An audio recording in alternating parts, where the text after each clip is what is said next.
Welcome.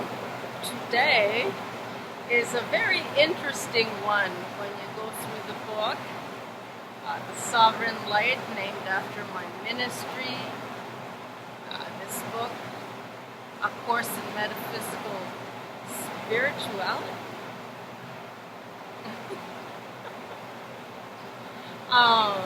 My name is Reverend Maria Arbanatides. How do you do? Today's a very interesting one, in that we get two lessons throughout the day to try and merge and blend them into one without seeing them as an annoyance, without seeing it as an invasion. It's precisely meant to trigger you in a certain kind of way that could be the inner critic coming out, or perhaps a wanting to judge others in their imperfections. And yeah, I'll take responsibility for this too. A lot of the times I see all the wrong things, like look at what they left behind, look at this mess they left behind, instead of saying, look at what they built, look at what they created. I look at the rubbish, I look at the garbage, I look at the things I'm going to have to pick up after. That little bit of extra work.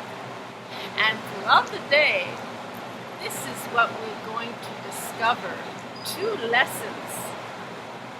Day 1 and 2 provided, meaning day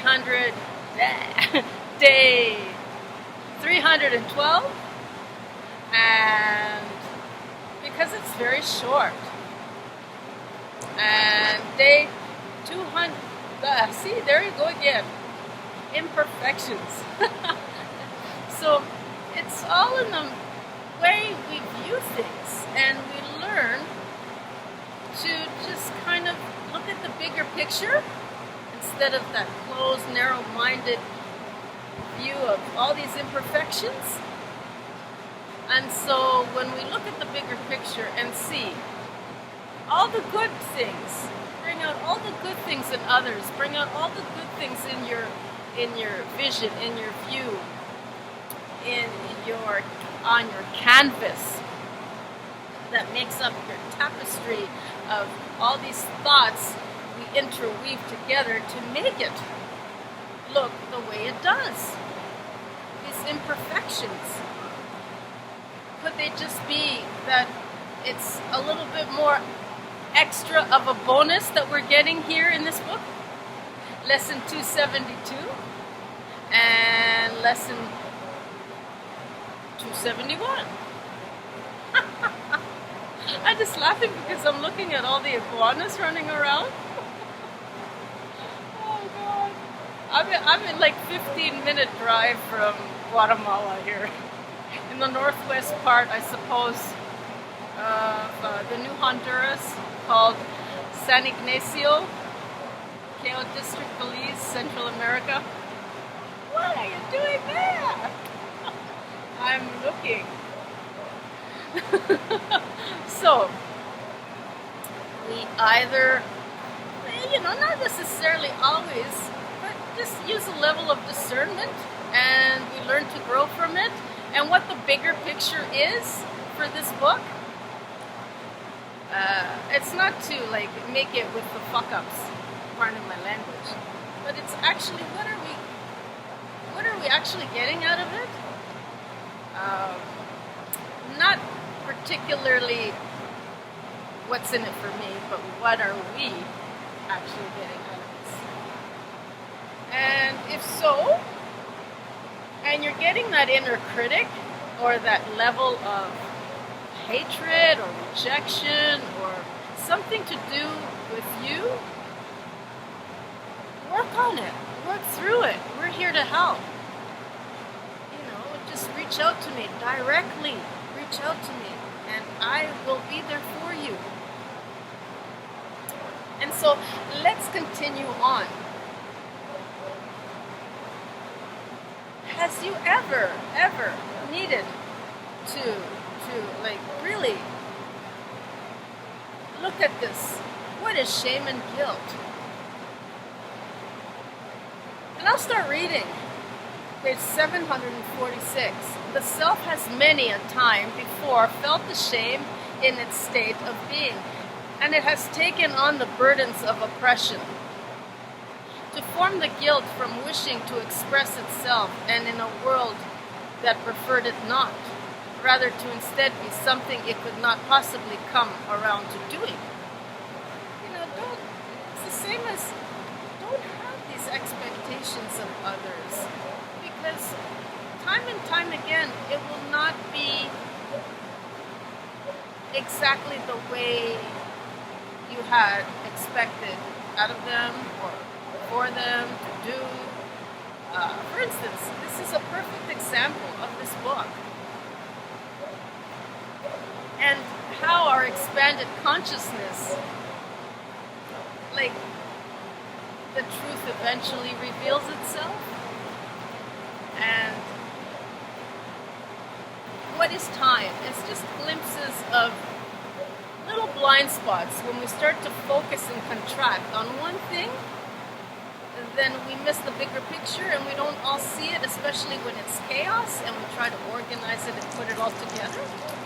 And of course it's like texting. When you text and it jumbles up the words and the meanings and all these things, we can't really 100% rely on AI either, especially in its maturing stages, that it's just in its infancy right now. And this is what I was doing when I was coming up with this book. But there's no excuses in anything or putting blame. It just is the way it is, and make the best of it. And so it has inspired me to do many things like these episodes. At the same time, sometimes we just gotta leave well enough alone and just leave it the way it is. And I'm doing so in this particular instance with these two lessons combined into one day. You can take one during the daytime or interchangeably put them together. Just get creative. We've come this far. Use your imagination and see how well you do. How well you make out. And let's begin. Today, I am aware of the blame from others' expectations or from other expectations that I may be of waste within the built-in program of existence, and I must not feel the shame in my preferred response to act. So, if we're adamant on acting a certain way, this is who we are. This is what we be and have. This is what we have to be. And this is how we behave. So why is it we have to be in this way? This is our authentic way. This is what we know in this time frame, in the here and now, to be and have, and how we prefer to respond with our actions. As long as they're not reactionary, granted, spontaneous is good, but sometimes filters are also good. So, to act in any other than how it felt was how it had to learn and to live in the earnings of its existence, in the way, and to pretend to like something that could make it sick, even. So if you don't have that level of discernment where something just does not feel good when you're behaving in a certain way and with your actions, if you react to something, if you go and harm something, or you go and kick a dog or something like that, it's absolutely not necessary. And it was a built-in program or something like that from before you've seen it growing up. And let's say you do something as heinous as that. Even the thought of it If you can go to stop yourself and say, wait a minute, that's not me. But if you happen to so do it, you'll get an instant reaction. You'll end up feeling guilty, you'll end up feeling sad, you'll end up going over it remorsefully. Why did I do this? Can I take it back? So you see, these things will make us sick. Because no, we can't take it back. We did it. There's no denying it. We gotta own up to it. Take ownership. Take responsibility. So sometimes even when we talk to others, we say silly things like that. Those are programs, and it's good that we can catch ourselves before we even could possibly act out on them. Because you don't need to kick a dog to have it leave. It knows it's not its property, and all you have to do is go, move it, go along, and it will know, and it will go. It will give you some guilt, it will give you some feelings of, hey, feel sorry for me, or whatever. And if you respond to it in the way it wants you to, then it'll just keep coming back. And it'll keep coming back, like a beggar. It'll keep coming back for more and more. This dog is independent on its own. It does its own thing. But then it chooses to feel like it wants to depend and have a master. Well, it probably already has a master, and the master's setting it free to be independent. And then it knows where to go. In any event, if you start a dog with more than one master, then it's just crazy. And this is what happens. And we enable our society, or we disable our society. We disable our society by giving and not teaching them how to get for themselves. And if they do, to accept them in their contributions and support them in the way that we provided the teachings and how they could fit in. It's not just providing them or disabling them, but it's also showing them and accepting them as now they're taught, and this is what they can do. And yeah, so we only go halfway, we only do things half-heartedly, and then so it's either we do or we don't. If we start feeding something, then it will keep coming back and back and back for more. So let's continue on. That was just one thing. So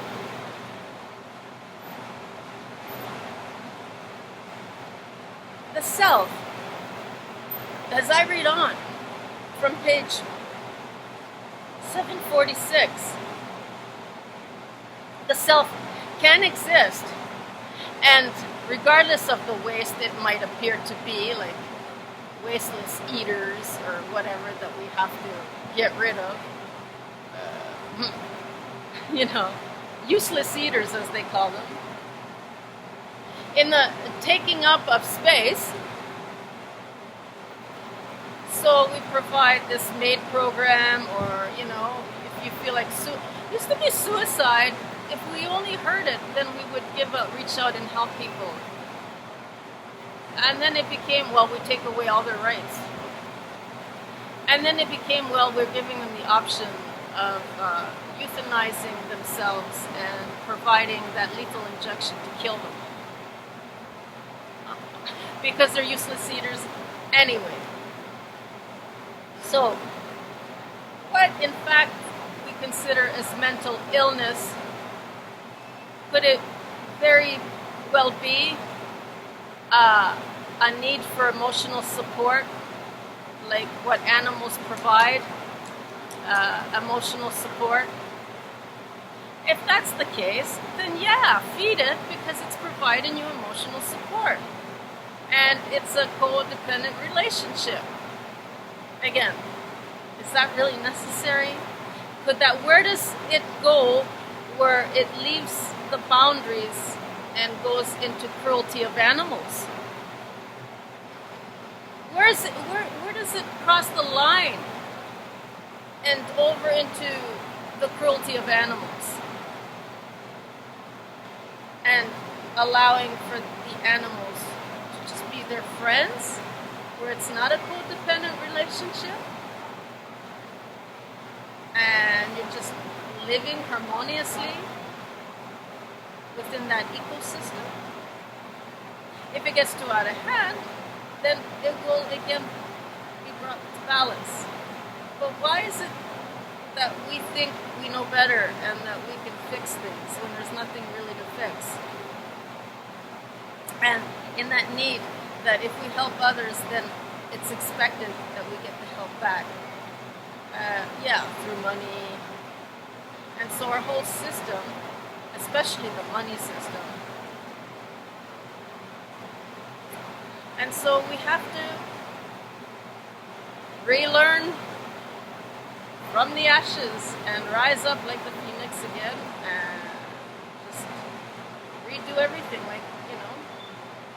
just like when the tectonic plates, they shift and we're back to square one, like we don't remember anything and where the previous civilizations were and what are these pyramids and how did they get here?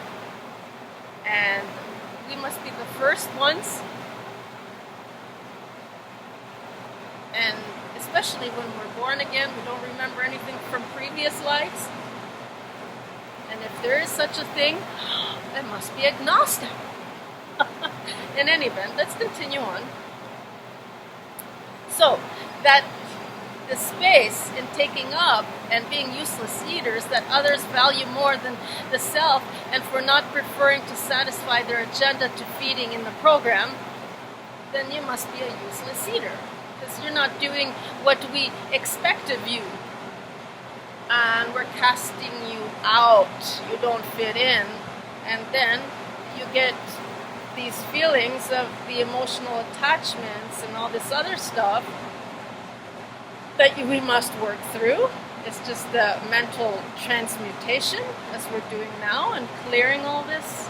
It's all emotional baggage and the traumas that come with it. And so what this fooling is can be made to focus on the splitting off from the heart and mind. The mind must always have its way, and the heart cannot function in such a world to be fooled in. The heart cannot play the fool, as the mind has mastered this too well for any other to compare as better. So every time we think that it's the heart that's doing it, it's the heart, and all these toxic lyrics of,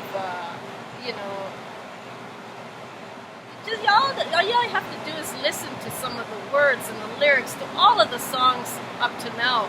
They might have awesome melodies that again originated from nature and the birds and the sounds of nature. Even Beethoven. Some of those sounds and melodies come from birds. And let's continue on. Within the mind of the self, it must be the winner or loser, primitive and very competitive. In this way of Darwinism, it thrives aggressively to force and reinforce the way forth. Now, is that really necessary?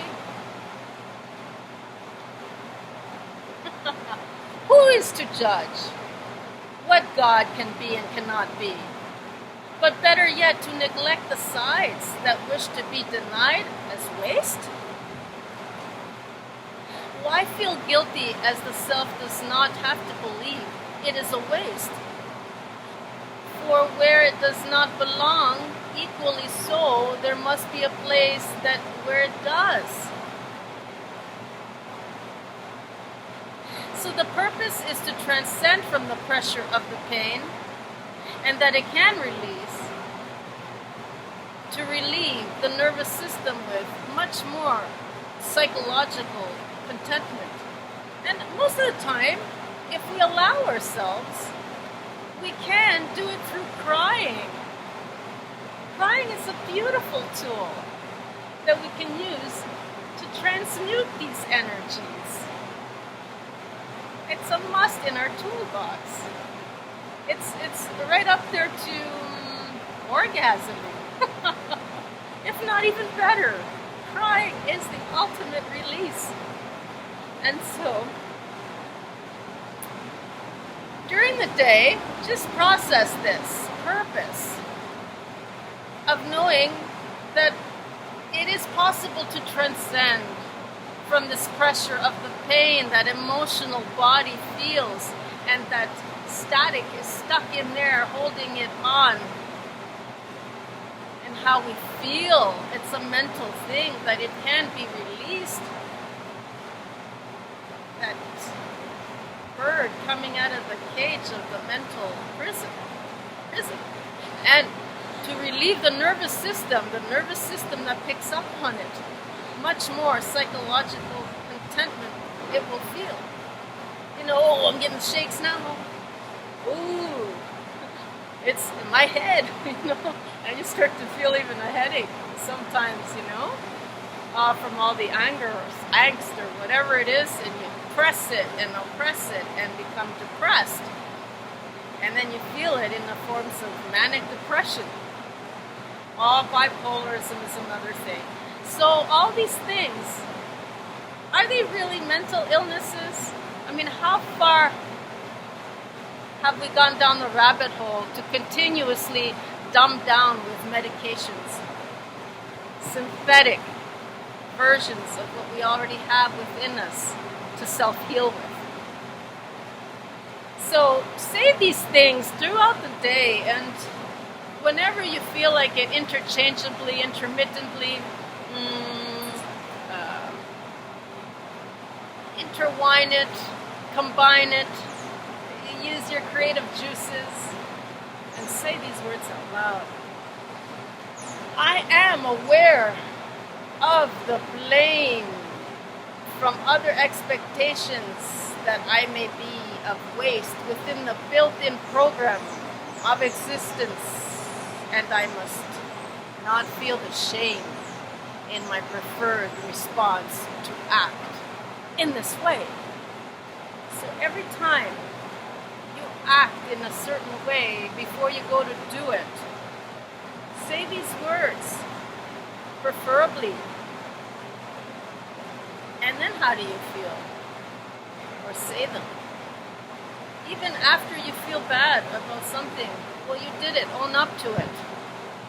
And say, I'm aware of the blame from other expectations, that I may be of waste within the built-in program of existence, and I must not feel the shame in my preferred response to act. I am aware of the blame from other expectations,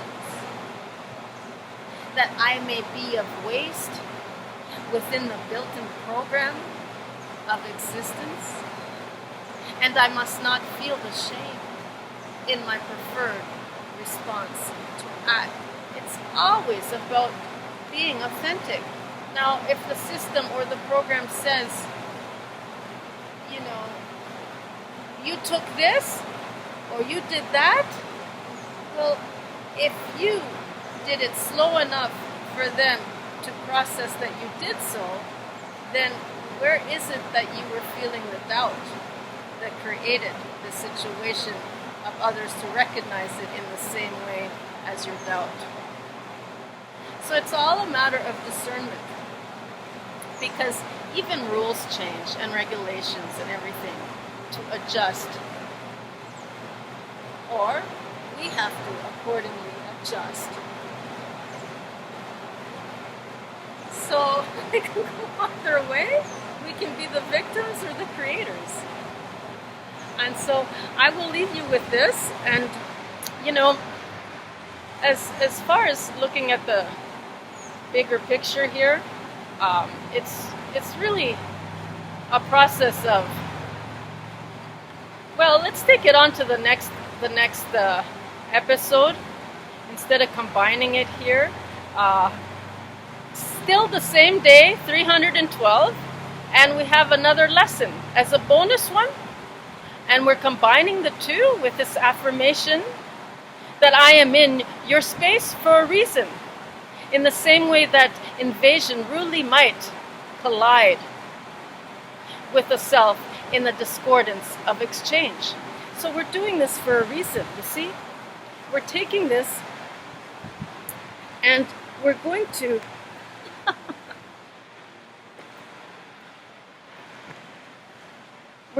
do a retake of this. And in a way that we do it, it will be a different episode, but all in the same day that we take and replay. We replay. And with that said, let's meet up again for part 2 of today's 312 lesson 272 in continuation from lesson 271.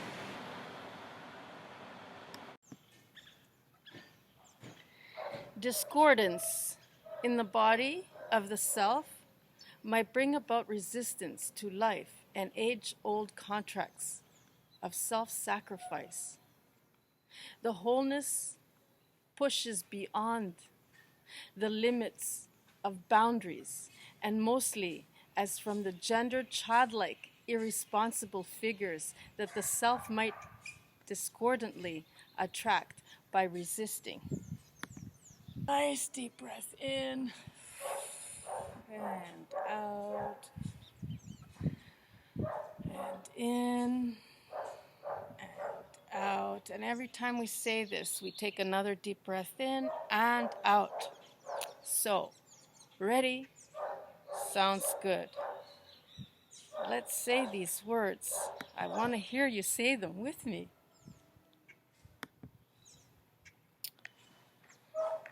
I am in your space for a reason. In the same way that invasion rudely might collide with the self in the discordance of exchange. And take another deep breath in and out. And see what you come up with today. I found the most awkward spot to do this, just so that it can make some relevance, so that this lesson will have a relevance today, and see what happens in the spontaneity of things that we will witness here, right here and now, in this moment. Take another deep breath in and out. I am in your space for a reason. In the same way that invasion rudely might collide with the self in the discordance of exchange. And how do we deal with today? With these words said that we will activate and bring out mindfully to respond or reactionary from others that we might be in their way. And so take another deep breath in and out. I am in your space for a reason, in the same way that invasion rudely might collide with the self in the discordance of exchange. And so,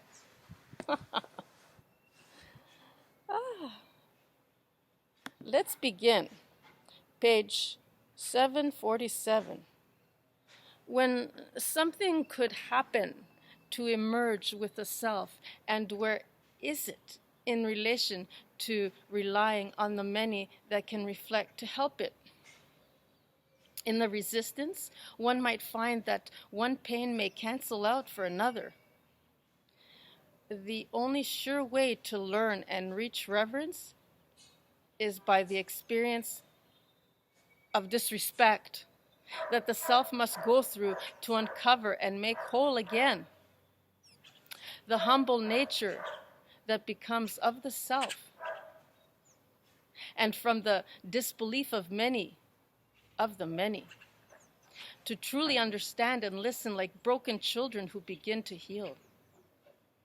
With the nurturing of others to take care, and in that, the self might indirectly find the practice for self-care.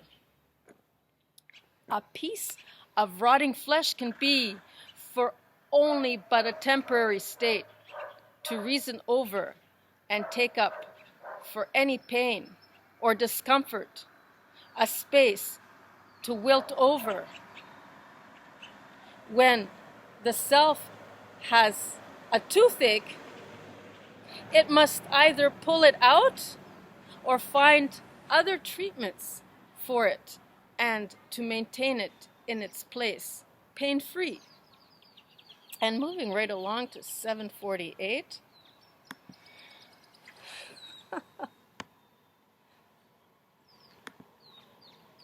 I am in your space for a reason. And in the same way that invasion really might collide with the self in the discordance of exchange. And take a nice deep breath in. And what does this actually mean throughout the day for you? What response are you going to get from others that might trigger you in this way, this activation, to work through, and how you can best deal with others in that reflect from within yourself that you are dealing with, in fact, your own self. So numb the pain, and until this discomfort is temporarily resolved, for as long as the tooth, it can remain in the same position and with not having to be removed. There is much to learn from resistance. And just like that toothache that was given an example, and that including of the self for its pain as that which it seeks to resolve from this discomfort. It's not so much a continuous pain that we can adapt and get used to, but the fact that it's an ache and it comes and it goes and it has a pulse of its own to remind the nervous system that there's something actually going on there and it needs our attention. That is very little to get used to. And so, as the best defense and that the self might have against all harm in its response to practice martyrdom, the pain will become its pleasure not. Once it had been the grief, but this time now again it can be transmuted into something else. The ability to exploit from the distraction can now take place to practice of self-care, and in such great detail that it may perhaps free up of all resistance. And so the purpose for today is to remove the stigma of the guilt and from all the shame it had created by the neediness for self-care. And it's like, look at me, I'm in your way. And are people going to respond, or are they just going to go about their way? And how maturely is this level of humanity? Have we evolved at all, if any? And in this way, we can find out. And through our own actions and the decisions that we make in responding to others when we feel triggered. And so let's say these words out loud one more time and see how well we've come along in today. These words that might help for further clearing of our field and our emotions. What burdens we might carry that trigger us into activation in the way that we are reactionary and we create more burdens on ourselves and engaging with others. What is it that we need to clear from ourselves and in a way of the world, that we may clear and help the many? And I will leave you with today's affirmation.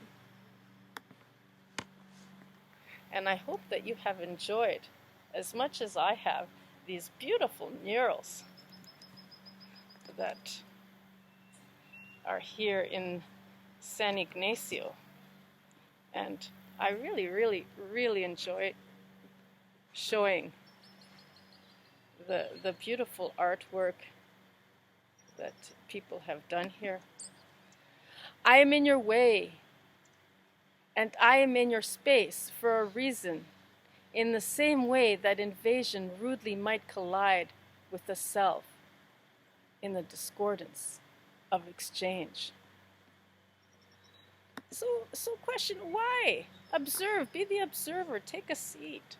And why is it that you feel that you might be in others people's way, or others being in your way? What is it that makes you feel that way? And why do people get in our way, and why do we get in our own way? Most importantly, why is it that we get in our own way and muck things up and just not let things be?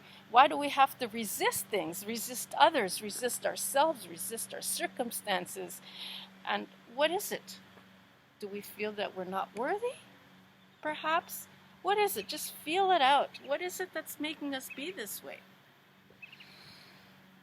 Thank you so very much, and until next time, this lesson, again, is a continuation of yesterday and today, all in the same one day, 2 lessons. Very special indeed. I am in your way. But am I in your way? So let's continue on, and all these distractions that might come to reveal themselves.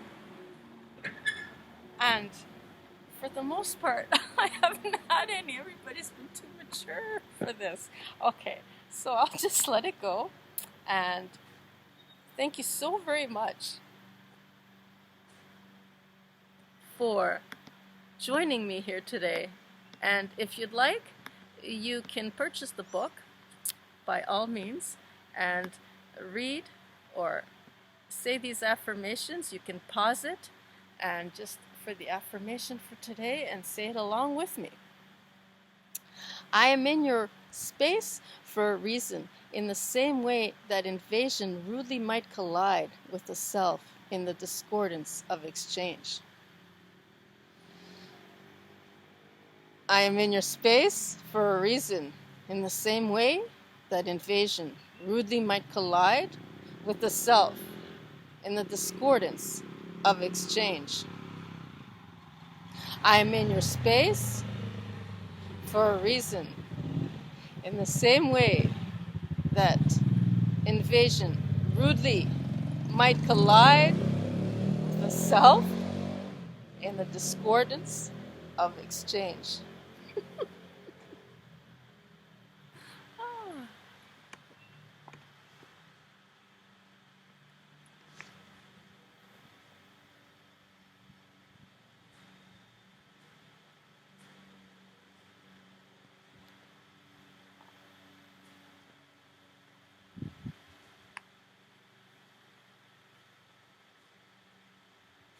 I am in your space for a reason, in the same way that invasion rudely might collide with the self in the discordance of exchange.